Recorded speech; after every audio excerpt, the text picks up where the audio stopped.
Good morning, all of you.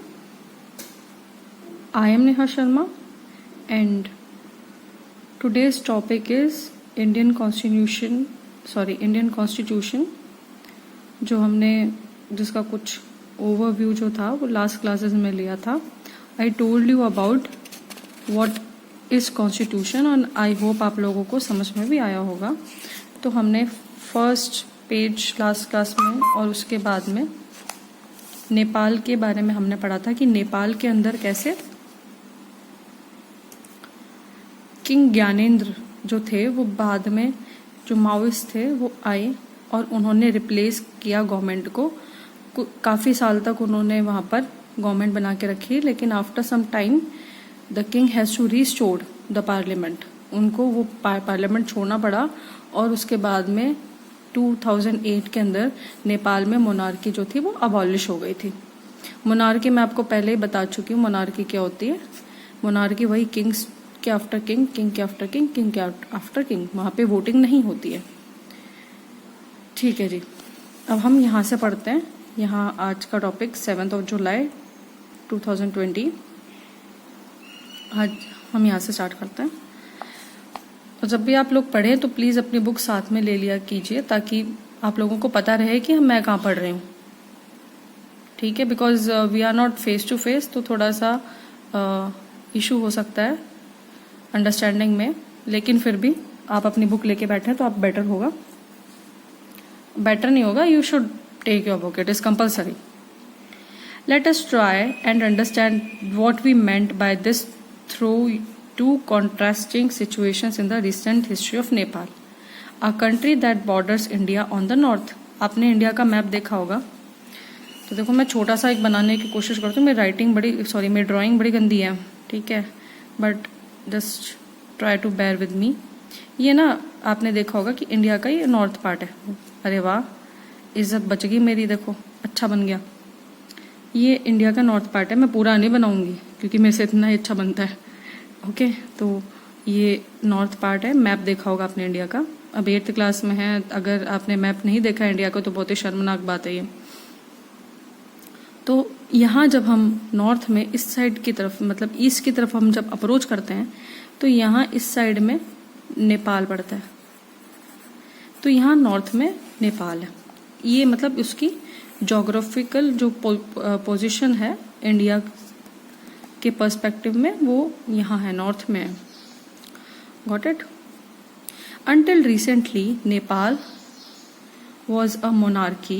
The previous constitution of Nepal, which had been adopted in 1990, reflected the fact that the final authority rested with the king. What does it mean?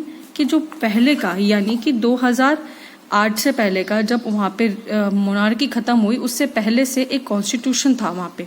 Constitution का मतलब क्या होता है बेटा कि कुछ भी return document होना, कोई भी ऐसे नियम कायदे कानून जो किसी किताब में लिखे हुए हैं और वो एक देश या वो एक स्टेट, वो जो कंट्री जो है वो उसको फॉलो करने की बात कहता है कि हम इसको फॉलो करते हैं पक्के से. किसी कंट्री के लिखे हुए हो सकते हैं, मतलब डॉक्यूमेंटेड हो सकते हैं, लिखे हुए हो सकते हैं वो नियम कहीं पर, जैसे इंडिया का है और भी कई कंट्रीज का है. लेकिन एक वर्ल्ड में एक ऐसा भी देश है जिसका कॉन्स्टिट्यूशन लिखा हुआ नहीं, वो है ब्रिटेन.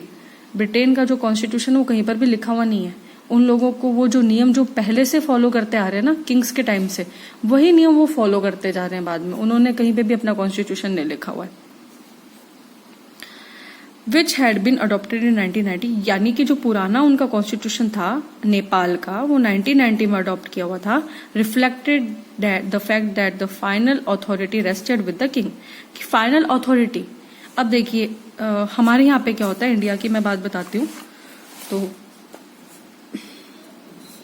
यहाँ देखिए क्या होता है कि जैसे इंडिया के अंदर कैसे काम चलता है. इंडिया में 3 टाइप से गवर्नमेंट चलती, सरकार चलती है ना. ठीक है, तो सबसे पहले होता है यहाँ पर legislature.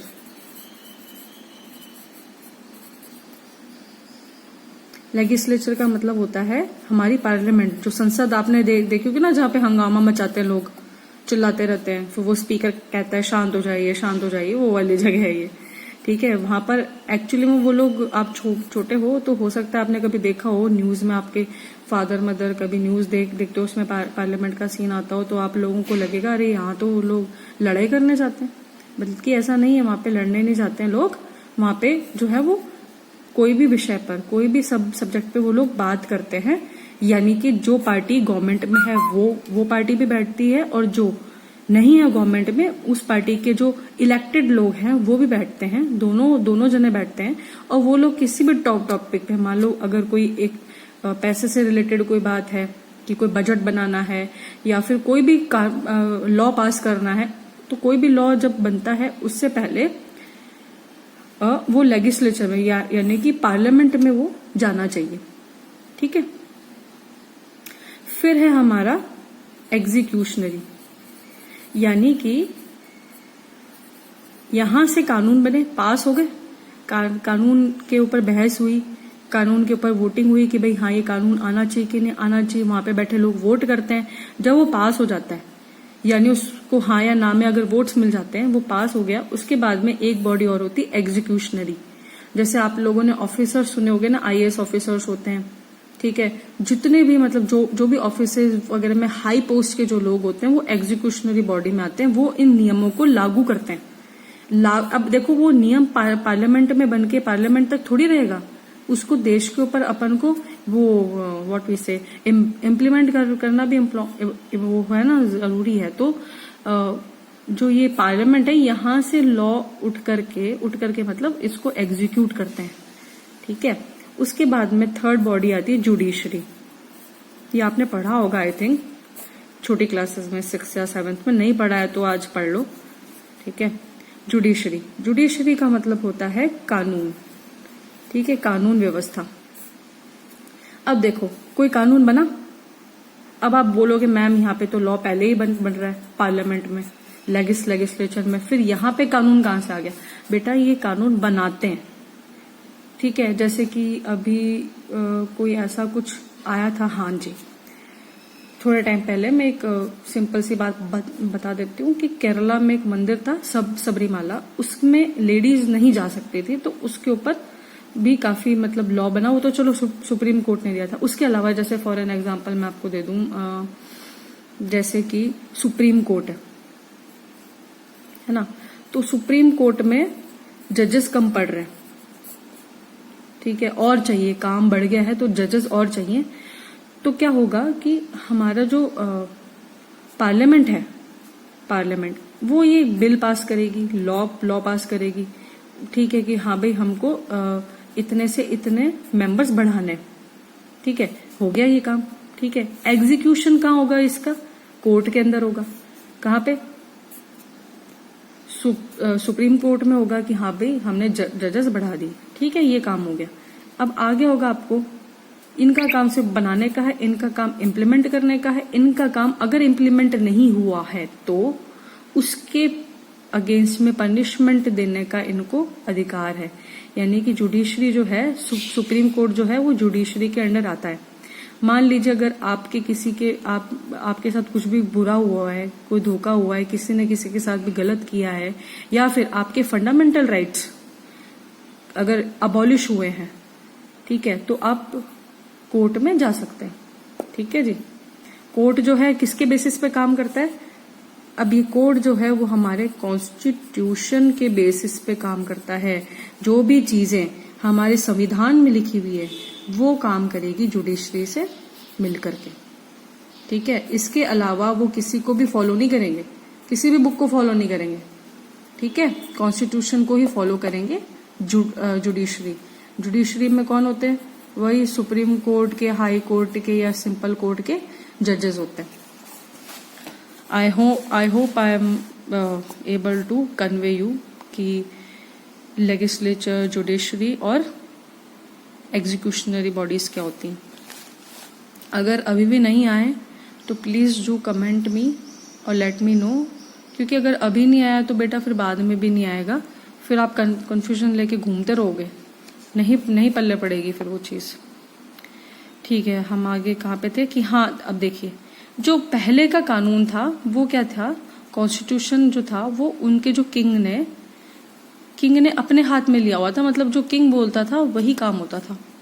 A people's movement in Nepal fought for several decades to establish democracy and in 2006 they finally succeed in putting an end to the powers of the king.